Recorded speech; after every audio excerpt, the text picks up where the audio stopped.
డైనోసార్లు మళ్ళీ రాబోతున్నాయా? సైంటిస్టులు అంతరించిపోయిన జీవుల్ని మళ్ళీ ఎందుకు బతికిస్తున్నారు? పిరమిడ్ కింద ఒక అతిపెద్ద సిటీ ఉందని సైంటిస్టులు గుర్తించారు. ఇది ఎంతవరకు నిజం? భూమి లోతుల్లో దాదాపు 1/2 కిలోమీటర్ లోతులో సిటీని ఎవరు నిర్మించి ఉంటారు?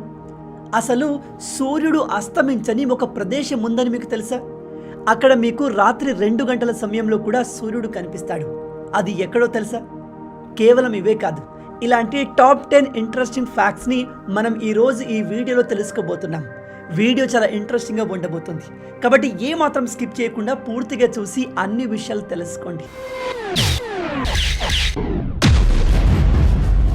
ఇక్కడ కనిపిస్తున్న ఈ సర్కిల్ని చూశారా?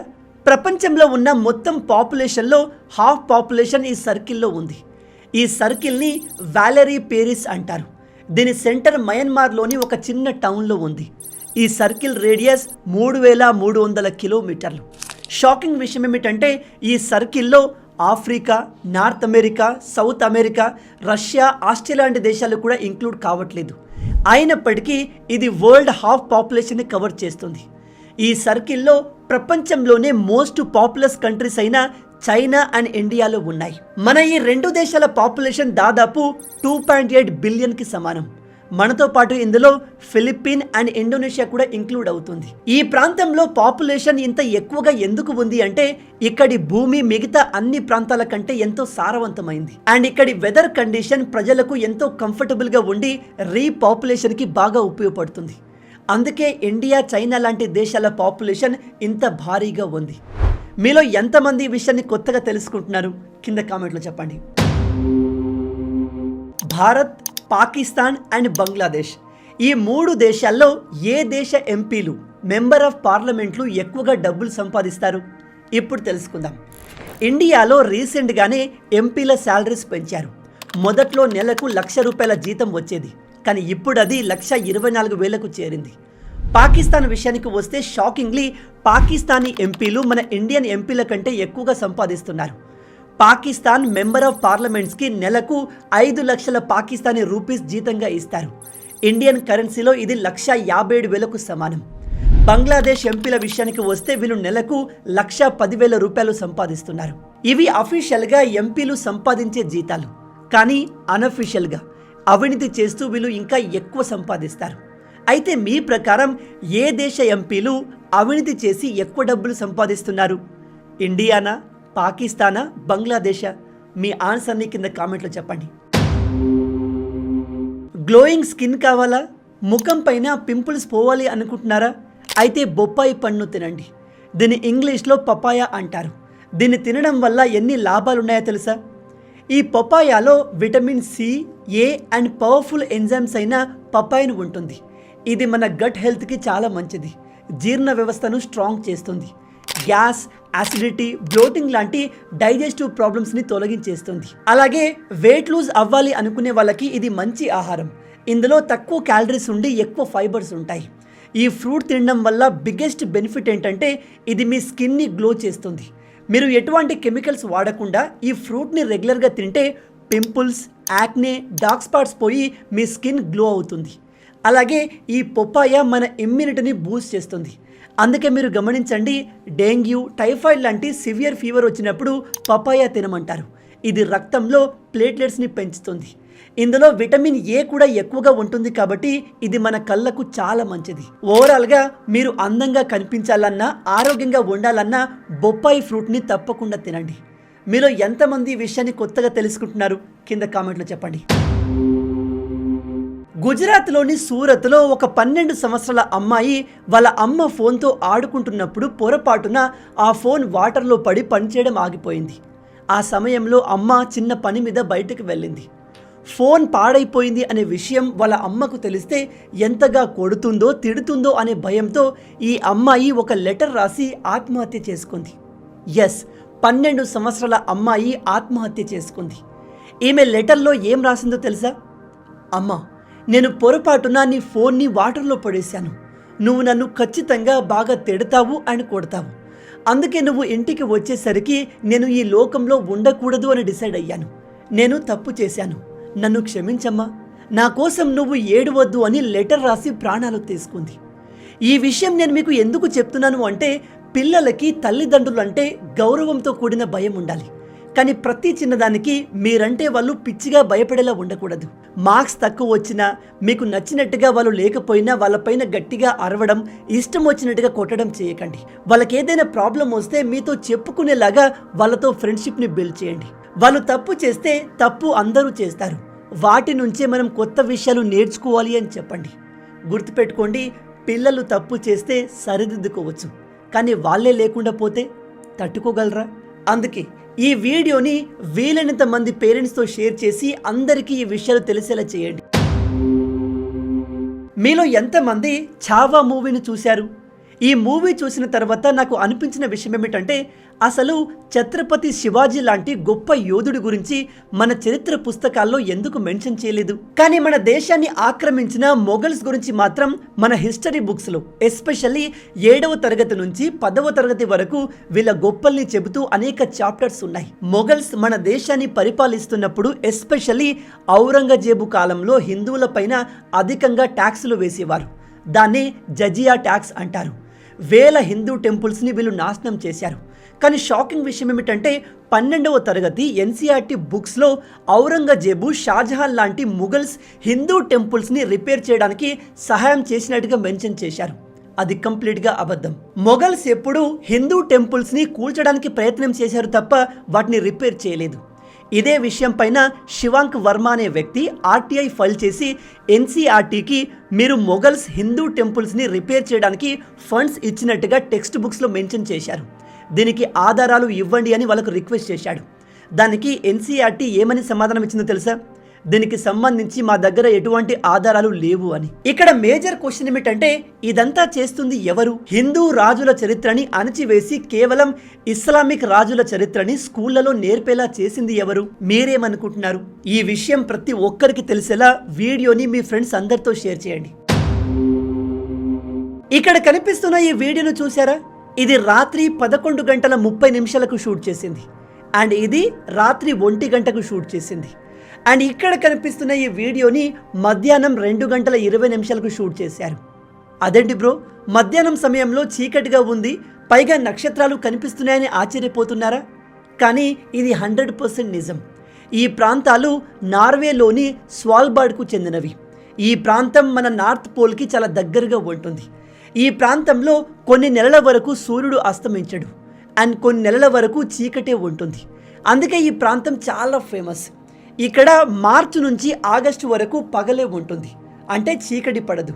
మీరు అర్ధరాత్రి లేచి ఆకాశంలో చూస్తే సూర్యుడు కనిపిస్తాడు. ఉదాహరణకి రాత్రి 2:30 లేచి బయటికి వస్తే ఇదిగో ఇలా ఉంటుంది. అండ్ సెప్టెంబర్ నుంచి ఫిబ్రవరి వరకు కంప్లీట్ చీకటి ఉంటుంది, అసలు సూర్యుడే కనిపించడు. మీరు ఎర్లీ మార్నింగ్ 9కి లేచినా, మధ్యాహ్నం 12 గంటలకు లేచినా బయట చీకటే ఉంటుంది, నక్షత్రాలు కనిపిస్తూ ఉంటాయి. విచిత్రంగా ఉంది కదూ?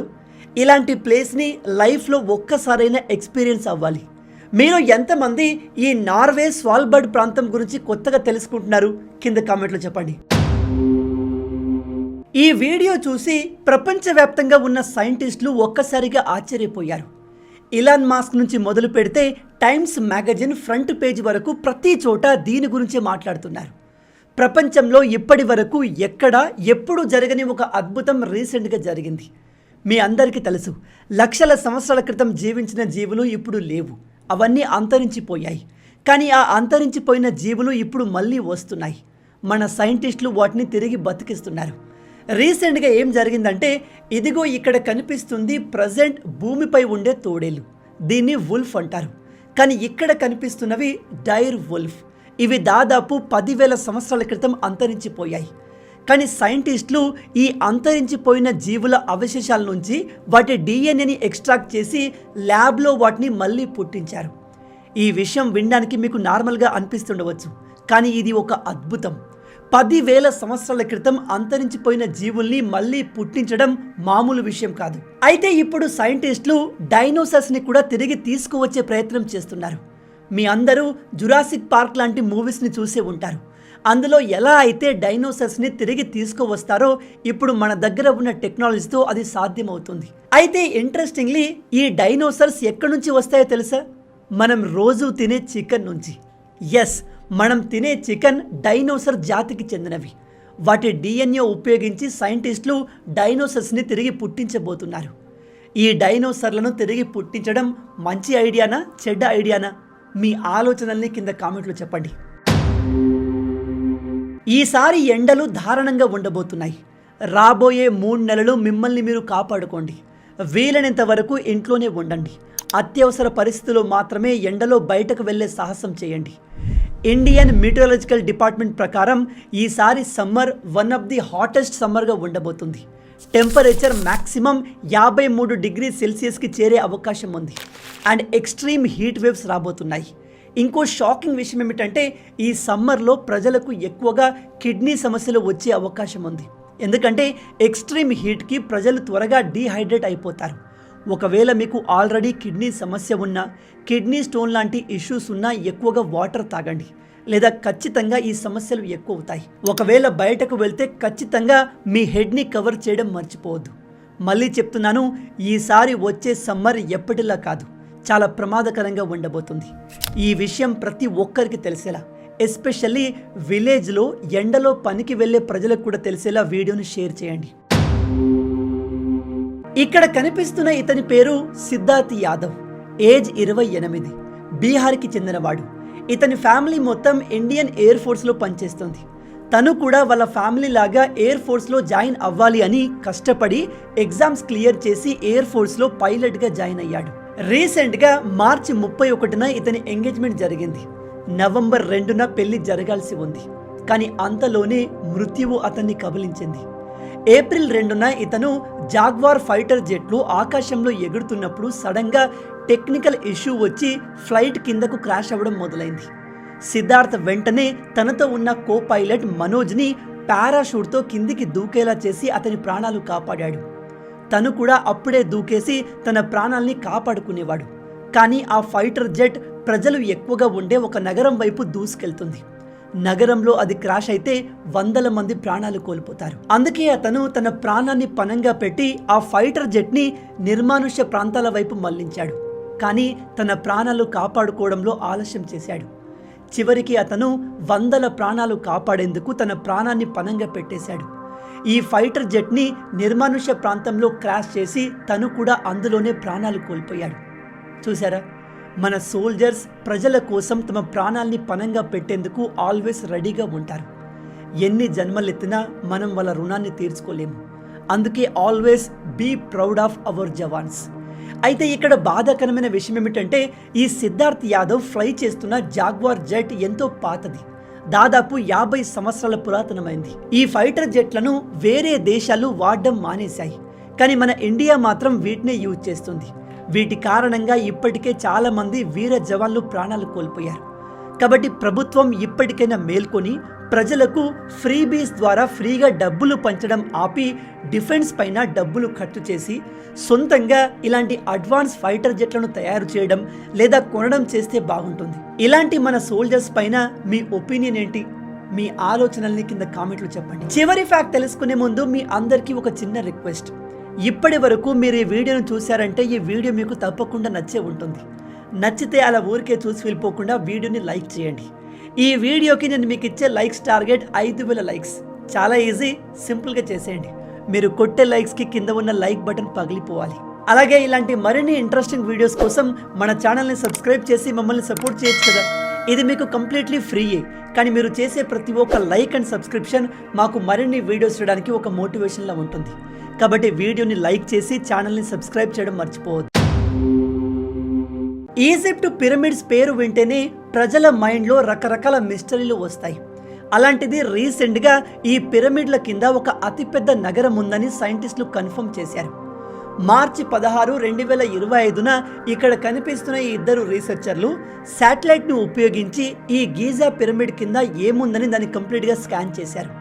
అప్పుడు వాళ్ళకి ఈ పిరమిడ్ కింద దాదాపు 1/2 కిలోమీటర్ లోతులో 6000 అడుగుల విస్తీర్ణంలో ఒక సిటీ ఉందని తెలిసింది. అలాగే ఈ పిరమిడ్ కింద 260 ఫీట్ల ఎత్తు కలిగిన 2 పెద్ద పెద్ద ఛాంబర్స్ ఉన్నాయి. అంటే 20 అంతస్తుల బిల్డింగ్ సైజులో ఉండే 2 ఛాంబర్స్ ఉన్నాయి. ఈ ఛాంబర్స్ పైన 8 సిలిండర్స్ ఉన్నాయి. ఆ సిలిండర్ చుట్టూ స్పైరల్ స్ట్రక్చర్స్ కూడా ఉన్నాయి. కొంతమంది వీటిని మన పూర్వీకులకు చెందిన ఎనర్జీ డివైజెస్ అని చెప్తున్నారు. ఇంకొంతమంది ఏలియన్స్ ఈ పిరమిడ్ స్ట్రక్చర్ని స్పేస్లోకి సిగ్నల్స్ని పంపేందుకు యాంటెనా లాగా ఉపయోగించారు అని చెప్తున్నారు. ఏదేమైనా దాదాపు 600 మీటర్ల లోతులో, అది కూడా పిరమిడ్ కింద ఒక సిటీ ఉండడం నిజంగా అమేజింగ్. దీని గురించి మీరేమనుకుంటున్నారు? మన పూర్వీకుల దగ్గర మనకంటే అడ్వాన్స్ టెక్నాలజీ ఉండేదా? ఎందుకంటే మన ఇండియాలో కూడా కొన్ని టెంపుల్స్ ఉన్నాయి. ఉదాహరణకి కైలాస్ టెంపుల్. దీన్ని మన పూర్వీకులు ఎలా నిర్మించారు అనేది ఇప్పటికీ అంతు చిక్కని మిస్టరీ. ఈ టాపిక్ పైన మీ ఒపీనియన్ ఏంటి? కింద కామెంట్లో చెప్పండి. సో గైస్, విన్నారు కదా, మొత్తంగా ఇవి ఈ వీడియోకి సంబంధించిన టాప్ 10 ఇంట్రెస్టింగ్ ఫ్యాక్ట్స్. మనం ఇప్పటి వరకు డిస్కస్ చేసిన ఫ్యాక్ట్స్లో ఏ ఫ్యాక్ట్ మీకు బాగా నచ్చిందో కింద కామెంట్లో చెప్పండి.